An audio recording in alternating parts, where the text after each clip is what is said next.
আমি আইন ভঙ্গ করে ওনারা উঠতে দেই না, এই জন্য সে উনি আমার উল্টো পুল্টা কথা বলতেছে। উনি আমার অধিকার ক্ষুণ্ণ করছে, উনি আমাকে যাইতে দিচ্ছে না। ঠিক আছে, এটা ভুল, ঠিক আছে। আগে তো সবাই যাইতে পারতাম, আমরা যাইতাম আগে, কোনো বাধা ছিল না এখানে।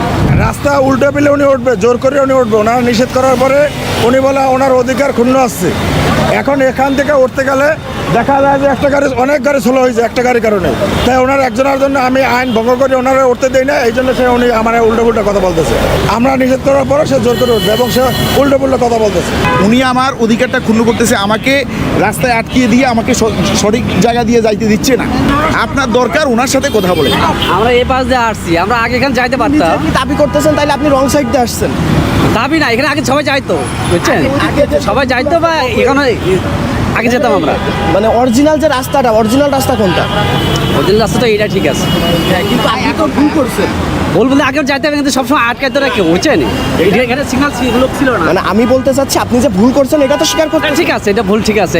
আগে তো সবাই যাইতে পারতাম, আমরা যাইতাম আগে, কোনো বাধা ছিল না এখানে। এখানে বাজারে অনেক কিছু, না বাজারে কিছুই না। আমরা তো বাইক চালাই, তো সব জায়গায় আনা জায়গা যাওয়ার ঘুরি আমরা, ঠিক আছে। স্যার বললাম, স্যার যাতে দেন, মেহরবানি করে যাতে দেন, তাহলে দেন, না হলে আমরা দিকে চলে যাবো। আসলে এটা উল্টো রাস্তা, এখান থেকে যাওয়াটা নিষেধ এবং এটা আইনের বহির্ভূত।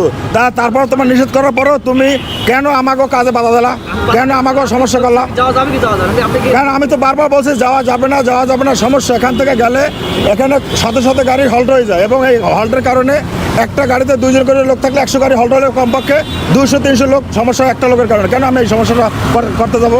আমি এখানে নিষেধ করার পরে আমি যাই নাই। আবার যাই না, তুমি তো যাও না, তুমি যাইতে দেই না বিধায় তুমি যাইতে পারো না, এবং তোমার আটকাই দিছি বিধায় তুমি বলতেছো তোমার আমি অধিকার ক্ষুণ্ণ করছি। কেন এই ধরনের কথা হবে? আমাদের সচেতনতার অভাবের কারণে এই সমস্যাটা হইতেছে। ওই দেখতে ওই দেখেন, ওই দেখেন, ওই একটা গাড়ি, ওইটা